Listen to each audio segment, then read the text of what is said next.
Hello दोस्तों, कैसे हो आप लोग। मैं शिवम शर्मा स्वागत करता हूं आपका एक बार फिर हमारे करियर पावर अड्डा 24/7 ग्वालियर के इस यूट्यूब चैनल पे। जैसा कि आईबीपीएस क्लर्क की वैकेंसी का वेट हो रहा था और उसका नोटिफिकेशन फाइनली आउट हो चुका है और एक सरप्राइज के साथ आउट हुआ है जिसमें पैटर्न चेंज है दोस्तों। जी हाँ, आज हम बात करेंगे क्योंकि आईबीपीएस क्लर्क का भी पैटर्न चेंज हुआ है और उस पर हम थोड़ा बात करने वाले हैं। नोटिफिकेशन आउट हो चुका है, बहुत बम्पर भर्तियां आई हैं जिसमें से अभी अभी जो वैकेंसीज हैं और बढ़ने वाली हैं, क्योंकि जो वैकेंसीज आई हैं वो आई हैं 10,277। ये एग्जैक्ट जो अभी नंबर आया है वो 10,277 का नंबर आउट हुआ है। और अभी भी कुछ बैंक्स ऐसी हैं जिन्होंने अपनी वैकेंसीज, मैंने आपको बताया था, वो बकेट में अपनी वैकेंसीज नहीं डाली हैं। तो मेरे हिसाब से 10 अभी 2-3 हज़ार वैकेंसीज और बढ़ने वाली है। तो आप ये मान के चलिए 12 से 13 हज़ार वैकेंसीज आपको आईपीएस क्लर्क में देखने मिलने वाली है दोस्तों। ठीक है, चलिए ज्यादा देर नहीं करते हैं और आगे बढ़ते हैं। वैकेंसी की पूरी बात करेंगे, कंप्लीट डिटेल्स की बात करते हैं। चलिए मैं बात करूं तो नोटिफिकेशन जो आउट हुआ है वो कल हो गया था रात में। ठीक है, और अगर ऑनलाइन एप्लीकेशन की बात करता हूं तो आज से स्टार्ट हो गई है दोस्तों। तो आज से आप अपने ऑनलाइन फॉर्म भर सकते हैं। ठीक है, फिल कर सकते हैं। लास्ट डेट जो रखी है वो 21 अगस्त रखी है, याद रखिएगा ये डेट, याद रखिएगा दोस्तों। इसमें और भी बात करने वाले हैं हम लोग। ठीक है, तो 21 अगस्त 2025 जो है लास्ट डेट है फॉर्म भरने की। इसके बाद अगर मैं बात करता हूँ प्रीलिम्स एग्जाम्स डेट की, जो डेट्स दी गई हैं वो 4, 5, 11 अक्टूबर 2025, मतलब अक्टूबर में आपको एग्जाम देने को मिल जाएगा। ठीक है, इसके बाद अगर मैं बात करता हूँ इसके रिजल्ट की, तो वो अक्टूबर नवंबर में अप्रोक्स आ जाएगा, लास्ट अक्टूबर नवंबर तक आ जाना चाहिए। इसके बाद अगर है मेंस, मेंस है आपका नवंबर में, याद रखिएगा वो भी लास्ट नवंबर में है। तो मतलब आपको ठीक ठाक टाइम मिल जाने वाला है। ठीक है, चलिए आगे बात करता हूँ इसके फाइनल रिजल्ट की। वो 2026 के मार्च तक जाएगा। आगे चलते हैं। ठीक है, सिलेक्शन प्रोसीजर क्या होता है। सिलेक्शन प्रोसीजर बहुत सिंपल है। 2 फेज में इसका एग्जाम होता है, जिसमें प्रीलिम्स होता है आपका, उसके बाद प्रीलिम्स का एक कट ऑफ होता है, उसको क्लियर करने के बाद आपको मेंस देने को मिलता है और मेंस के बाद फाइनल रिजल्ट आ जाता है। ठीक है, क्योंकि क्लर्क का एग्जाम है, इसमें इंटरव्यू नहीं होता है, इसलिए आपके सारे मार्क्स जो हैं वो प्रीलिम्स और मेंस पे डिपेंड करते हैं दोस्तों। ठीक है, तो इस चीज पे ध्यान रखिएगा बिल्कुल। चलिए आगे बढ़ते हैं। एज क्राइटेरिया की अगर बात करता हूं तो इन्होंने जो डेट दी है वो 1/8, मतलब आज, आज की डेट रखी गई 1/8/2025 रखी गई है।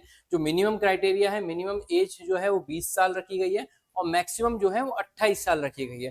ठीक है, लेकिन इन्होंने क्या कहा है, a candidate must have been born not not born, हाँ, must have been not born earlier than 2/8/1997 and not later than 1/8/2025। मतलब कि दोस्तों सीधी सीधी बात है, अगर आपका बर्थडे 1 अगस्त 1997 को आप पैदा हुए हैं, अगर 1 अगस्त 1997 को अगर आप पैदा हुए होते तो आप ये एग्जाम में एलिजिबल नहीं है। उन्होंने बोला है कि 2 अगस्त से लेकर 1 अगस्त 2005 तक के बच्चे इस एग्जाम में जो है एलिजिबल हैं। ठीक है, तो ये चीज याद रखिएगा। 20 से 28 की इन्होंने जो एज रखी है, एज क्राइटेरिया रखा है, वो 20 से 28 रखा है। एजुकेशन क्वालिफिकेशन की बात करूं तो आप ग्रेजुएट होना चाहिए, ये चीज याद रखना, ग्रेजुएट होना जरूरी है। अच्छा, अब ग्रेजुएशन में भी ये चीज आती है कि सर मेरा तो रिजल्ट आने वाला है या मेरा रिजल्ट अभी नहीं आया है, क्या मैं दे सकता हूँ कि नहीं, क्योंकि मेरा फाइनल सेम है, फाइनल ईयर चल रहा है, मैं इस बार दे सकता हूँ कि नहीं। तो उनके लिए भी चीज बता देता हूँ कि 21/8/2025 तक मेरे दोस्तों, 21/8/2025 तक आपका अगर रिजल्ट आ जाता है, ठीक है, और या फिर 21 तारीख को भी आ जाता है, 21/8 मतलब ये अभी जो कमिंग 21/8 है, अगर आपका तब तक फाइनल रिजल्ट आ जाता है तो आप इस एग्जाम को देने के लिए एलिजिबल हैं। इसलिए फॉर्म तो भर ही देना, वेट मत करना। तो सिंपल सी बात है, ग्रेजुएशन चाहिए कहां से, कोई भी ऐसी यूनिवर्सिटी जो कि गवर्नमेंट से रिकॉग्नाइज्ड हो, ये चीज याद रखिएगा। चलिए आगे बढ़ते हैं।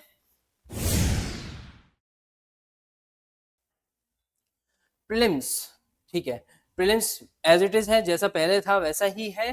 30-20 minute English language. Numeric ability की बात करता हूँ 35-35-20, और रीजनिंग एबिलिटी की बात करता हूँ तो 35-35-20, 100 नंबर का पेपर और 1 घंटे का समय। ठीक है, तो ये चीज याद रखिएगा। लेकिन जैसा कि मैंने बताया कि पैटर्न चेंज है, तो पैटर्न चेंज कहाँ है दोस्तों? जी हाँ, जब हम मेंस की बात करते हैं तब हमें पैटर्न चेंज देखने को मिलता है, जो कि अच्छी बात है। अब वो आप समझ रहे होंगे कैसे अच्छी बात है, हम तो तैयारी कर रहे थे इस पैटर्न के हिसाब से, अब ये वाला पैटर्न कैसे आएगा? तो देखो दोस्तों, क्या होता है, लास्ट टाइम भी एसबीआई ने जब पैटर्न चेंज किया था तो उसका जो एग्जाम हुआ था वो सुनने में यह आया था कि बच्चों ने यह कहा था कि थोड़ा इजी था एग्जाम। ठीक है, तो हो सकता है, श्योरिटी नहीं है, हो सकता है कि ये भी एग्जाम थोड़ा इजी आए। ठीक है, चलिए मेंस की बात कर लेते हैं। तो क्या चेंज है इसमें से? तो अगर मैं बात करता हूं, जैसे नंबर ऑफ क्वेश्चंस की बात करता हूं तो 40 है, 60 मैक्सिमम मार्क्स है, 35 मिनट्स है। ठीक है, चेंज कहां था कि भाई रीजनिंग पहले कितने मार्क्स का होता था? 50 का होता था। ठीक है, क्वांटिटेटिव एप्टीट्यूड कितने मार्क्स का होता था? 50 का होता था। जनरल अवेयरनेस जो था हमारा 50 का होता था पहले, 50 नंबर ऑफ क्वेश्चंस आते थे, 50 मार्क्स होते थे। लेकिन टाइम में भी चेंज है, पहले 160 मिनट का पेपर होता था, ये चीज याद रखिएगा। यहाँ चेंज है, टाइम घटा दिया गया है, साथ साथ क्वेश्चंस भी घटा दिए दोस्तों। ठीक है, पहले जो होता था टोटल नंबर जो होता था ये 40 का ही होता था, तो टोटल जो होता था अपना 150 190। ठीक है, तो 190 क्वेश्चंस का पेपर होता था और 160 मिनट आपको पहले मिला करते थे मेंस में। लेकिन अब मेंस में पैटर्न चेंज हो गया है और वो हो गया है 40 क्वेश्चंस आपके रीजनिंग एबिलिटी और एप्टीट्यूड, कंप्यूटर एप्टीट्यूड से आएंगे। 40 क्वेश्चन इंग्लिश के एज इट इज आएंगे। 35 क्वेश्चन कर दिए हैं, यहाँ से 15 क्वेश्चन कम कर दिए हैं दोस्तों, याद रखिएगा 15 क्वेश्चन कम कर दिए हैं क्वांटिटी एप्टीट्यूड में, तो 35 क्वेश्चन आएंगे। और जनरल फाइनल अवेयरनेस की बात करूं तो यहाँ पे 10 क्वेश्चन कम कर दिए, तो टोटल जो अब बन गया है वो हो गया है 155। याद रखिएगा, क्वेश्चन जो है 155 आपको देखने को मिलने वाले हैं, और जो मैक्सिमम मार्क्स हैं, जो 200 मार्क्स का पेपर है। ठीक है, ये चीज याद रखिएगा। इनमें टाइम में भी पहले ये था कि ये 45 मिनट का हुआ करता था। ठीक है, इसके बाद अगर मैं बात करता हूं तो ये भी 45 मिनट का हुआ करता था, ये आपका एप्टीट्यूड। ठीक है, और ये जो होता था ये पहले 30 मिनट का हुआ करता था, जो कि अब 20 मिनट का हो गया। तो टोटल जो है 120 मिनट का पेपर है मेंस का, और 155 क्वेश्चन आने वाले हैं दोस्तों। ठीक है, ये था मेंस का पैटर्न चेंज जो मैं बता रहा था आपको। इसके बाद आगे चलते हैं,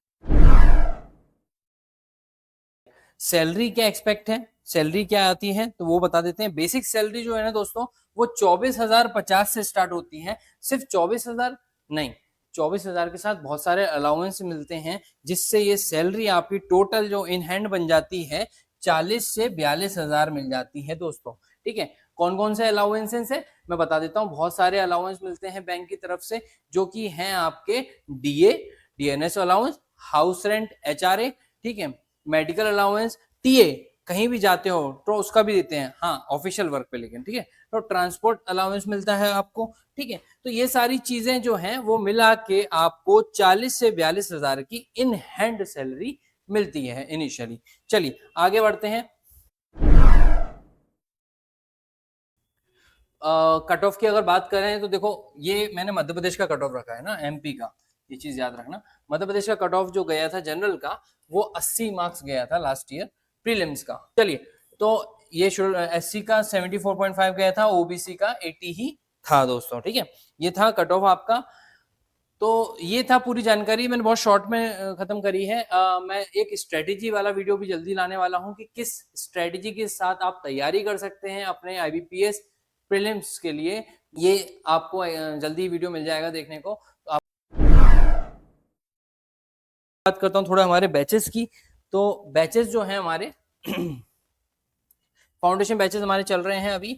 बैंक के 11 to 1 में स्टार्ट हुए हैं। आप जाके इसके बारे में कोई भी नॉलेज अगर चाहते हैं तो इन नंबर्स पर कांटेक्ट करके आप हमें कांटेक्ट कर सकते हैं, या फिर हमारे सेंटर पर विजिट कर सकते हैं। ऐसे ही वीडियोस और पाने के लिए, ऐसे ही स्ट्रेटेजीज वाले वीडियोस पाने के लिए आप हमें फॉलो कर सकते हैं। Thank you from my side, good bye.